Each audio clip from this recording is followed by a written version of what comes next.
ನಮಸ್ಕಾರ ಸ್ನೇಹಿತರೆ, Kannada jobs corner YouTube ಚಾನೆಲ್ಗೆ ಎಲ್ಲರಿಗೂ ಸ್ವಾಗತ. UPSCಯಿಂದ ನ್ಯಾಷನಲ್ ಡಿಫೆನ್ಸ್ ಅಕಾಡೆಮಿ ಮತ್ತು ನೇವಲ್ ಅಕಾಡೆಮಿಯಲ್ಲಿ ಖಾಲಿ ಇರುವಂತಹ ವಿವಿಧ ಹುದ್ದೆಗಳ ನೇಮಕಾತಿ ಪ್ರಾರಂಭವಾಗಿದೆ. ಯಾವ್ಯಾವ ಹುದ್ದೆಗಳು ಖಾಲಿ ಇದೆ, ಎಷ್ಟು ಹುದ್ದೆಗಳು ಖಾಲಿ ಇದೆ, ಏಜ್ ಲಿಮಿಟ್, ಎಜುಕೇಷನಲ್ ಕ್ವಾಲಿಫಿಕೇಷನ್ ಹಾಗೂ ಆಯ್ಕೆ ಪ್ರಕ್ರಿಯೆ ಬಗ್ಗೆ ಮುಂದೆ ಸ್ಟೆಪ್ ಬೈ ಸ್ಟೆಪ್ ನೋಡೋಣ. ಈ ಹುದ್ದೆಗಳಿಗೆ ಈಗಾಗಲೇ ಅರ್ಜಿ ಸಲ್ಲಿಕೆ ಪ್ರಾರಂಭವಾಗಿದೆ. ಡಿಸೆಂಬರ್ 31, 2024 ಸಹ ಅರ್ಜಿ ಸಲ್ಲಿಕೆಗೆ ಅವಕಾಶವಿದೆ. ನ್ಯಾಷನಲ್ ಡಿಫೆನ್ಸ್ ಅಕಾಡೆಮಿ ಮತ್ತು ನೇವಲ್ ಅಕಾಡೆಮಿಯಲ್ಲಿ ಒಟ್ಟಾರೆ 406 ಹುದ್ದೆಗಳು ಖಾಲಿ ಇದೆ. ನ್ಯಾಷನಲ್ ಡಿಫೆನ್ಸ್ ಅಕಾಡೆಮಿಯಲ್ಲಿ ಆರ್ಮಿಯಲ್ಲಿ 208 ಹುದ್ದೆಗಳು ಖಾಲಿ ಇದೆ. ಇದರಲ್ಲಿ 10 ಹುದ್ದೆಗಳು ಮಹಿಳಾ ಅಭ್ಯರ್ಥಿಗಳಿಗೆ ಇದೆ.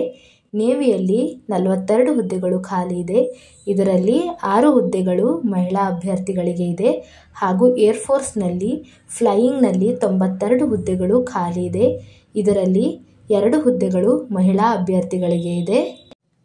ಗ್ರೌಂಡ್ ಡ್ಯೂಟೀಸ್ ಟೆಕ್ನಿಕಲ್ನಲ್ಲಿ ಒಟ್ಟು 18 ಹುದ್ದೆಗಳು ಖಾಲಿ ಇದೆ. ಇದರಲ್ಲಿ 2 ಹುದ್ದೆಗಳು ಮಹಿಳಾ ಅಭ್ಯರ್ಥಿಗಳಿಗೆ ಇದೆ. ಗ್ರೌಂಡ್ ಡ್ಯೂಟೀಸ್ನಲ್ಲಿ ನಾನ್ ಟೆಕ್ನಿಕಲ್ನಲ್ಲಿ 10 ಹುದ್ದೆಗಳು ಖಾಲಿ ಇದೆ. ಇದರಲ್ಲಿ 2 ಹುದ್ದೆಗಳು ಮಹಿಳಾ ಅಭ್ಯರ್ಥಿಗಳಿಗೆ ಇದೆ.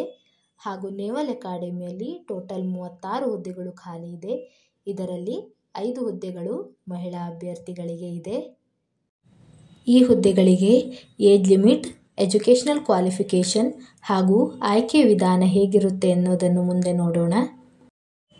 ಈ ಹುದ್ದೆಗಳಿಗೆ ಅವಿವಾಹಿತ ಅಂದರೆ ಅನ್ಮ್ಯಾರಿಡ್ ಪುರುಷ ಮತ್ತು ಮಹಿಳಾ ಅಭ್ಯರ್ಥಿಗಳು ಅರ್ಜಿಯನ್ನು ಸಲ್ಲಿಸಬಹುದಾಗಿದೆ. ಜುಲೈ 2, 2006 ಜುಲೈ 1, 2009 ಒಳಗೆ ಜನಿಸಿದಂತಹ ಎಲ್ಲ ಅಭ್ಯರ್ಥಿಗಳು ಈ ಹುದ್ದೆಗಳಿಗೆ ಅರ್ಜಿ ಸಲ್ಲಿಸಬಹುದು. ಈ ಹುದ್ದೆಗಳಿಗೆ ಬೇಕಾದ ಎಜುಕೇಷನಲ್ ಕ್ವಾಲಿಫಿಕೇಷನ್ ಏನು ಅಂತ ನೋಡೋದಾದರೆ, for army wing of national defence academy ಈ ಹುದ್ದೆಗಳಿಗೆ ಅರ್ಜಿ ಸಲ್ಲಿಸುವಂತಹ ಅಭ್ಯರ್ಥಿಗಳು PUCಯನ್ನು ಪಾಸಾಗಿರಬೇಕು.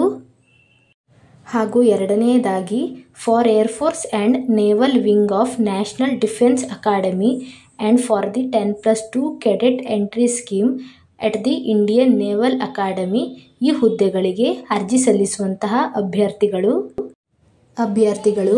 PUCನಲ್ಲಿ ಸೈನ್ಸ್ ಪಾಸಾಗಿರಬೇಕು. ಜೊತೆಗೆ ಫಿಸಿಕ್ಸ್, ಕೆಮಿಸ್ಟ್ರಿ ಮತ್ತು ಮ್ಯಾಥ್ಸ್ನನ್ನು ಸ್ಟಡಿ ಮಾಡಿರಬೇಕಾಗಿರುತ್ತದೆ. ಎಕ್ಸಾಮ್ ಸೆಂಟರನ್ನು ಎಲ್ಲೆಲ್ಲಿ ಕೊಟ್ಟಿದ್ದಾರೆ ಎಂದು ನೋಡೋದಾದರೆ, ಕರ್ನಾಟಕದಲ್ಲಿ ಬೆಂಗಳೂರು, ಧಾರವಾಡ ಮತ್ತು ಮೈಸೂರಿನಲ್ಲಿ ಇವು 3 ಕಡೆ ಎಕ್ಸಾಮ್ ಸೆಂಟರನ್ನು ನೀಡಲಾಗಿದೆ. ಅಭ್ಯರ್ಥಿಗಳು ಇಲ್ಲಿ ಹೋಗಿ ಎಕ್ಸಾಮನ್ನು ಬರೆಯಬಹುದು. ಪರೀಕ್ಷಾ ವಿಧಾನ ಹೇಗಿರುತ್ತೆ ಎಂದು ನೋಡುವುದಾದರೆ, ಮ್ಯಾಥ್ಸ್ ಮತ್ತು ಜನರಲ್ ಎಬಿಲಿಟಿ ಟೆಸ್ಟ್ ಈ ವಿಷಯಗಳ ಮೇಲೆ ಪ್ರಶ್ನೆಯನ್ನು ಕೇಳಲಾಗುತ್ತದೆ. ಮ್ಯಾಥ್ಸ್ನಲ್ಲಿ 300 ಅಂಕಗಳು ಇರುತ್ತವೆ. ಜನರಲ್ ಎಬಿಲಿಟಿ ಟೆಸ್ಟ್ನಲ್ಲಿ 600 ಅಂಕಗಳು. ಒಟ್ಟಾರೆ 900 ಅಂಕಗಳಿಗೆ ನಾವು ಪರೀಕ್ಷೆಯನ್ನು ಬರೆಯಬೇಕಾಗುತ್ತದೆ. ಹಾಗೂ ಪರೀಕ್ಷೆಗೆ ಬರೆಯಲು 2.5 ಗಂಟೆಗಳ ಕಾಲಾವಕಾಶ ಇರುತ್ತದೆ. ನೆಗೆಟಿವ್ ಮಾರ್ಕ್ಸ್ ಎಷ್ಟಿರುತ್ತೆ ಎಂದು ನೋಡೋದಾದರೆ, ಪ್ರತಿ ತಪ್ಪಾದ ಪ್ರಶ್ನೆಗೆ 1/3 ಅಂಕವನ್ನು ಕಳೆಯಲಾಗುತ್ತದೆ. ಅಂದರೆ 0.33 ಅಂಕವನ್ನು ಕಳೆಯಲಾಗುತ್ತದೆ. 3 ಪ್ರಶ್ನೆಗಳು ತಪ್ಪಾಗಿದ್ದರೆ 1 ಅಂಕ ಡಿಡಕ್ಟ್ ಆಗುತ್ತದೆ.